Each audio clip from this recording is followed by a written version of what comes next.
जयूस किचनमध्ये आपल्या सर्वांचे खूप खूप मनापासून स्वागत आहे.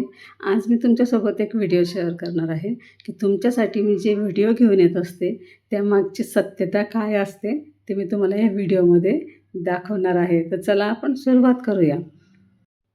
हे बघा, ओट्यावरती किती असा पसारा पडलेला आहे आणि व्हिडिओ बनवण्याच्या पूर्वी मला तो ओटा पूर्ण स्वच्छ करावा लागतो. प्लॅटफॉर्म आपण तसंही स्वच्छ करतोच, पण व्हिडिओ बनवताना अति स्वच्छता करावी लागते, तेव्हा ते व्हिडिओ मी तुमच्यापर्यंत पोहोचवते. आता बघा, हे भांडे पडलेले आहेत. भांडेवाली ताई यायला अजून भरपूर वेळ आहे. त्याआधी मी सर्व भांड्यांमधलं खरकटं काढून घेते, कारण मला माझी आई आधीपासून सांगायची की भांड्यांमध्ये खरकटं ठेवायचं नाही. भांडेवाली बाई ती पण एक जीव आहे, तिला असे उष्ट खरकटे भांडे घासायला द्यायचे नाही. तर भांडे विसळून मगच भांडेवाल्या बाईला भांडे घासायला द्यायचे. तर बघा, मी असे सर्व भांडे विसळून घेते आणि मग एका टपमध्ये सर्व भांडे काढून ठेवते. नंतरच मी ते भांडे घासायला बाहेर ठेवते.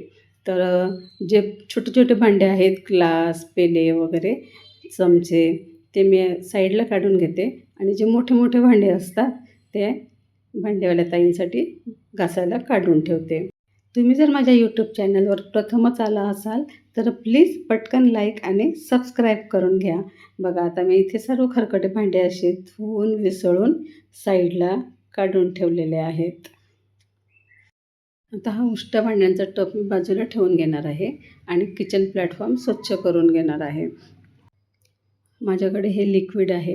याने जे पाण्याचे क्षार वगैरे डाग पडलेले असतात ते तर स्वच्छ होतातच, पण ओटासुद्धा असा छान चकाकायला लागतो.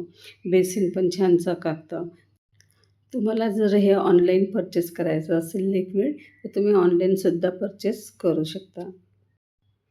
प्लॅटफॉर्म छान क्लीन झाला. आता इथे एक ट्रे घेतला आहे, त्यावर मी इथे छोटं सिंक घेतलेलं आहे भांडे ठेवण्याचं. ते ट्रेमध्ये ठेवलं म्हणजे जे आपण भांडे घासू त्याचं जे पाणी पडेल ते खाली ट्रेमध्ये पडेल, म्हणजे मग खाली अजून आपला जो प्लॅटफॉर्म आहे तो ओला होणार नाही. तर आता मी जे बारीक भांडे आहेत काढलेले साईडला ते घासून घेत आहे. इथे थोडं डिशवॉशरचं लिक्विड घेतलेलं आहे, थोडंसंच घेतलेलं आहे, कारण भांडी पण थोडेच आहे. आणि आता मी हे भांडी घासून घेणार आहे. थोडे बारीक बारीक भांडे घासून घेतले म्हणजे मग भांडेवाल्या ताईंना पण थोडं हलकं जातं. आणि बघा, चमच्याच्या ज्या दांड्या असतात त्यात डिझाईन असते, त्यामुळे छान ताराच्या घासणीने मी घासून घेतलेलं आहे. व्हिडिओ करायचं म्हटलं की आधी पूर्ण स्वच्छता करावी लागते, त्याशिवाय आपल्याला व्हिडिओ बनवायला पण मन लागत नाही. व्हिडिओज काय, आपण रोजचा स्वयंपाक जरी करायचा म्हटलं तर आधी आपल्याला किचनचा प्लॅटफॉर्म स्वच्छ करावा लागतो. इथे आता हा नॉनस्टिकचा तवा आहे, त्याला मी हातानेच घासलेला आहे. पाठीमागचा भाग आहे तिथे मी स्क्रबरने घासून घेतलेला आहे. तुम्ही माझा व्हिडिओ कुठून बघत आहात मला कमेंटमध्ये नक्की कळवा आणि माझा व्हिडिओ तुम्हाला कसा वाटला ते सुद्धा सांगायला विसरू नका. व्हिडिओ आपला अजून बाकी आहे. मी तुम्हाला फक्त हे दाखवत आहे की बघा, अशा प्रकारे मी आधी काम करून घेते आणि मग नंतर मी व्हिडिओला सुरुवात करत असते. किचन प्लॅटफॉर्म माझा फार मोठा नाही, त्यामुळे मला पसारा ठेवून अजिबात चालत नाही, कारण जर मी तिथे वस्तू अस्ताव्यस्त ठेवल्या तर मग मला व्हिडिओ बनवताना जागा कमी पडते. प्लॅटफॉर्मवरती जे आपले डबे वगैरे असतात ते मला जागच्या जागेवर ठेवावे लागतात. बघा, आता मी इथे लिक्विड घेतलेलं आहे. माझं जे सिंक आहे ते आता घासल्याच्या आधी बघा आणि घासल्यानंतर ते कसं चमकेल ते सुद्धा मी तुम्हाला या व्हिडिओमध्ये दाखवते आहे.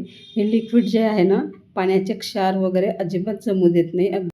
चकाचक आपलं बेसिन वगैरे चमकायला लागतं. बघा, मी तुम्हाला आता धुवून दाखवते.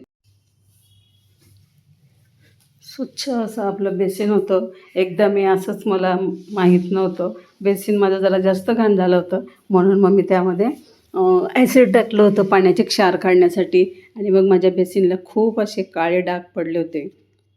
ॲसिड टाकल्यामुळे इतके काळं झालं होतं बेसिन की मला अक्षरशः माझं बेसिनची असं बघून लाज वाटत होती की माझं बेसिन आता हे पूर्ण कामातनं गेलं. काय करावं, अक्षरशः नवीन बेसिन बसवण्याची वेळ आली होती. इतकं माझं बेसिन काळं कुट्ट झालं होतं. मग मला हे लिक्विड माहीत पडलं आणि मी हे लिक्विड वापरून वापरून माझं बेसिन बघा असं छान चकाकायला लागलं.